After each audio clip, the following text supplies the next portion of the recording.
If you wish to control a mass population, they must have copious amounts of instant and adequately heated coffee.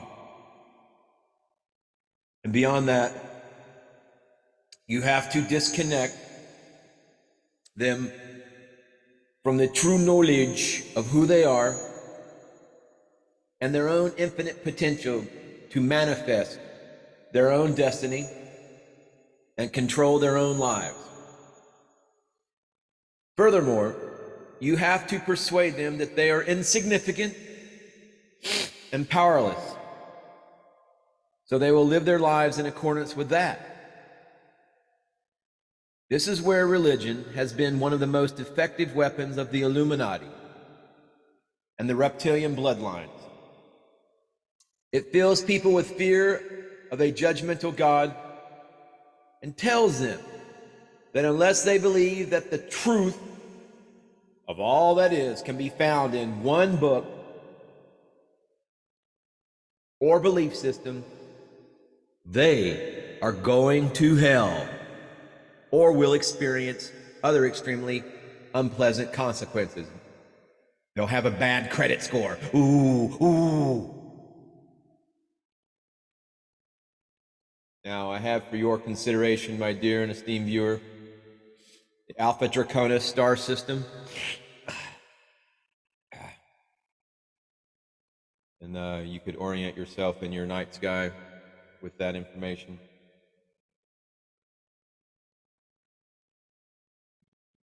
Wow.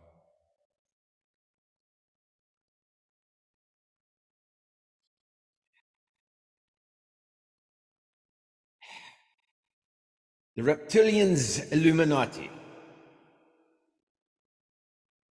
You may have heard this term, my dear and esteemed viewer, in your studies. Perhaps you came across this term.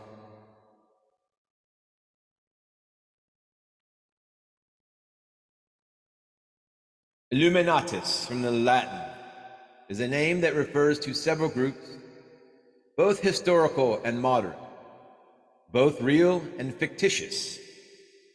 Historically, it refers specifically to the Bavarian Illuminati, an Enlightenment era secret society founded on May 1st, 1776.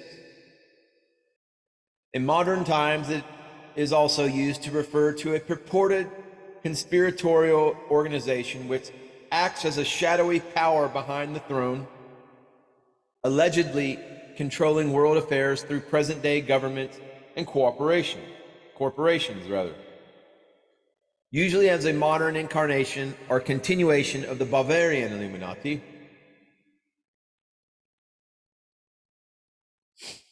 And the Anunnaki, you've perhaps heard this term a time or two, translated as those who from heaven to earth came. The ancient accounts tell us that these hybrid bloodlines, the fusion of the genes of selected humans, their little pet humans, their favored humans, with those of the gods, were put into the positions of ruling royal power, especially in the ancient Near and Middle East, in advanced cultures like Sumer, Babylon, and Egypt. From these bloodlines has come the origin of the divine right of kings, the belief that only certain bloodlines have God-given right to rule. In truth, this is not the divine or God at all. It is the right to rule from the reptilian gods by way of your hybrid genetics.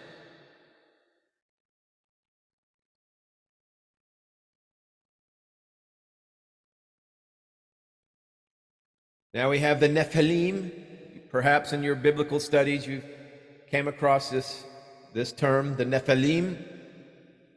Unions between the Watchers and the children of Cain produced giants who are known with several names, of which the most used is the Anakim and the Nephadim, Aijo.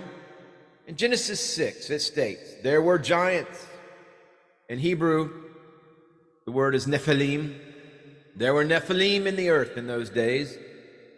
And also after that, when the sons of gods came into the daughters of men, and they bare children to them, the same became mighty men which were of old men of renown, were of old men of renown.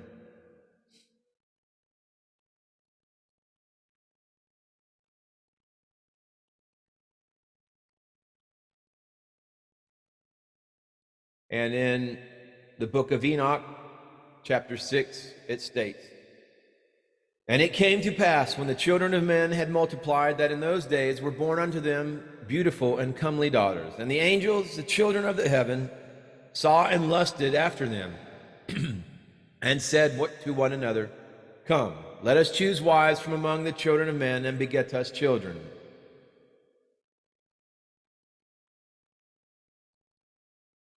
Chapter 7, it states, "And they became pregnant, and they bare great giants, whose height was 3,000 ells, who consumed all the acquisitions of men. And when men could no longer sustain them, the giants turned against them and devoured mankind. And they began to sin against birds." Ooh, don't want to sin against birds. "And beasts, and reptiles, and fish." You don't want to sin against any of God's creation, of the true God, the infinite prime creator, the divine grid programmer. "And they began to sin against birds, and beasts, and reptiles, and fish, and to devour one another's flesh, and drink the blood. 3,000 ells. One ell is about 0.30 meters. So these giants were indeed giants. Their lengths were about 900 meters. The Greek translation speaks of 300 cubits. 1 cubit is 0.45 meters. So even in the Greek tradition, these giants had the respectable length of 135 meters. The Sumerian civilization. Now, here's a graphical depiction of the area we're talking about. The answer is provided for us by another ancient civilization that preceded the Akkadians, preceded the Assyrians, and preceded the Babylonians. This ancient civilization called their land Shumer, the land of the Watchers. But Western scholars have decided to call it Sumer, apparently finding it easier to write and pronounce. Apparently trying to bury the truth of the land of the Watchers was the alien outpost, was the extraterrestrial from those who came from heaven to earth, set up the Watchers to watch their workers, to watch their progeny, to watch their project, make sure that the project was staying on corporate timelines and producing the amounted, required gold and whatnot. So here's a little pictorial depiction of that. Here we have further. These are actual from the tablets, and and look at this artwork. Yeah, this is the first known artwork too that we have. Without considering Atlantis or anything, but I mean that's pretty like full blown, coming right out of the gate, pretty intricate stuff. And then this is Anunnaki. And what he's holding in his hand, this pine cone shape, is your pineal gland. It's in reference to the third eye, pineal gland. Whether or not he's removing it from the humans to keep them dumbed down, or that perhaps is Enki or Enlil, bestowing the power of the pineal gland, our true gateway to the cosmos, your true metaverse, your true divine virtual reality. Yeah, kids, you don't need metaverse when you learn how to meditate, all right? Metaverse equals digital concentration camp. Meditation equals the divine cosmos and the exploration thereof. And we have further graphic depictions, and this is artwork that was just found in this area. I mean, look at this down here. Incredible. And it's, but you got to keep in mind the tricks of the archons This is just kind of interesting information to pass along to, if anybody's still ensnared within religious fear-based programming, if you're still being gaslighted by somebody saying, if you don't believe in Jesus, oh, if you don't accept Jesus, you're going to hell, oh. Well, this is meant to break you from that, to dissolve those invisible chains, those gaslighting, that brainwashed Stockholm syndrome that you still might be, to break you out of it and see where all this came from, right? And even then, the archons are tricky. They like to believe they like to project their power at and amplified at a much more, perceived level of actual power versus actual power. Because once you enlighten, or once you ascend, once you activate your kundalini, and then the power flows through all the chakras, activate the chakras. Your crown chakra blossoms into the violet, laser flower that you consumes all falsehood. The gnosis, the light of Lucifer, comes in and just totally infuses your divine human matrix with the light of source, and you're connected to the galactic chakra and then into intelligent infinity. Well, this is just kind of, at this point, it's all academic. It's no one's here. I'm not here saying that we need to worship any of this stuff. This is just my intent in presenting this information. If anyone's still ensnared within, some preachers got power over you. Somebody's telling you that Jesus is the only way. Blah blah blah. You're suffering from religious fear-based programming, and you have religious trauma syndrome, and you should sue your church who traumatized you with this, beating you over the head with this fear-based programming. Take your own power back. Hit that subscribe button. There is another reason why the Anunnaki can be thought of as gods. They are our creators, to an extent, perhaps.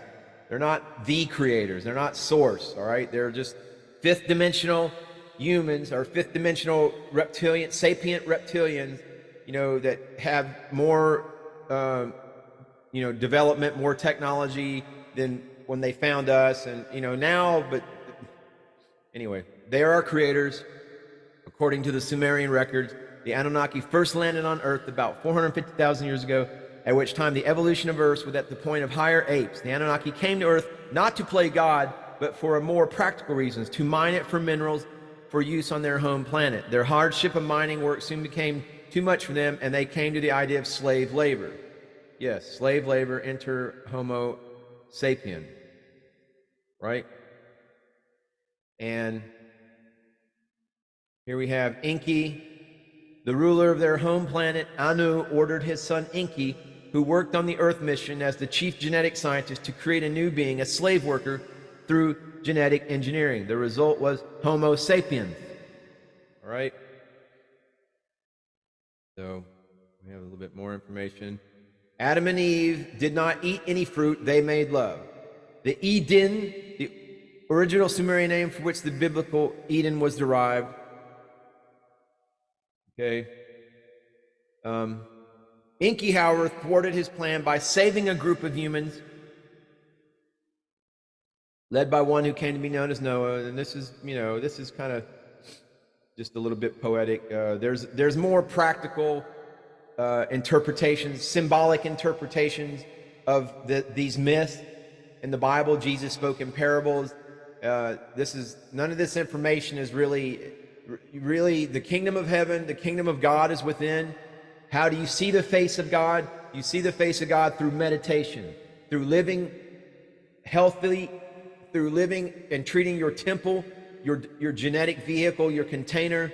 You treat it and respect it, and you take care of it. You don't, like the sign at the post office says, keep off the grass, kids.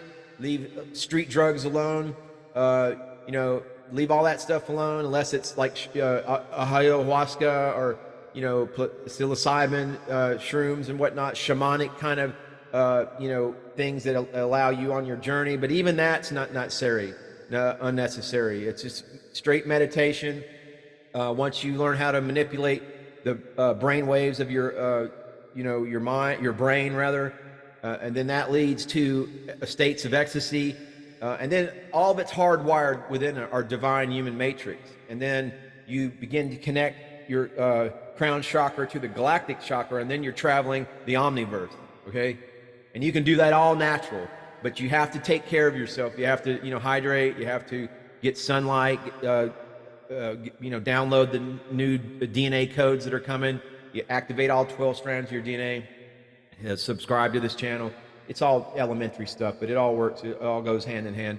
And then so we have 3 regions where a lot of the humans: Mesopotamia, Egypt, Indus Valley. These were the 3 most ancient civilizations. Yes, we know that.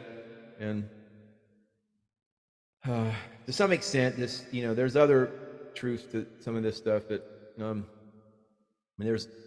there's 20 different, at least 20 different ET races that have interacted with this planet, and there's different human hybrids. You have the Nordics, up in all that part of the Ultima Thule, the Vikings and all Scandinavia and all that. That's a whole another set of, that came down, and we got people all over this planet that from different areas of the cosmos that have interacted. But this is kind of like the most, we have the most evidence, whether it's planet evidence, and at the end of the day, it doesn't matter. I'm not here to set anybody up on a pedestal to worship the Anunnaki or anything like that, because the only thing that should be, if you want to use the word worship, is the indwelling fractal of source consciousness that's within you and everyone. All is divine. Everyone is divine. Everything in this world is alive. All the animals, all the plants, everything is imbued with consciousness to the degree that Source has, through sacred geometry and allocations of his divine, or their divine plan, her divine plan. So anyway, the most important thing is to take care of yourself and treat yourself with respect, self-worth. Recognize that you possess indwelling divinity within, and that's really what the order of the day is. Their so-called immortality was their extremely long, perhaps indefinite lifespan. Enki, for example, led the first group of the Anunnaki who landed on Earth about 450,000 years ago, and yet he was still here in 2024 BC, when after Sumer got poisoned by radiation, risking. That's because there's evidence, and there's a sea of glass down in that area where it's obvious a nuclear weapon had been detonated, and it turned all that sand into silica into glass that can only come about through nuclear reaction. So Yes, Sumer radiation, nuclear radiation risk. Enki went around the poison land doing his best to save the remaining people. So now we have the Egyptian Ra was Marduk. His father Ptah was Enki. His brother Tuth was Ningishizida. The Anunnaki sometimes had their own political quarrels, and the occasional splits helped civilization spread throughout the world. Yes, the Anunnaki all over. And Anunnaki is also a blanket term for, from heaven to earth that came, which was about 20 different, at least 20 different ET races, species that have interacted with Homo sapiens, which we're now Homo luminous as we ascend to the fifth dimension and activate all the new DNA codes coming in. So we have Quetzalcoatl, all these guys, all this is related, right? It's one big human family with cosmic parents, okay? And so how Anunnaki disappeared, they disappeared, became Yahweh, Jehovah, okay? Does that make sense to you guys now? Where did the Anunnaki go? They've never left. The gods are still with us. They've never left. The gods, the Anunnaki, they reinvented themselves and became the patriarchs of the Old Testament Bible, the Vatican, all of the religious, anything that you can point to as control and fear-based control, all the wars, because they thrive off, divide and conquer. They thrive off the loosh, the negative energy, the fear. And that's why it's vitally important that you reclaim your own power. Nothing will rock once you're connected back to source, intelligent infinity, nothing will rock your reality. You will manifest your reality. Got it? It's as simple as that. So hope this message finds you well. Namaste, namaskaram.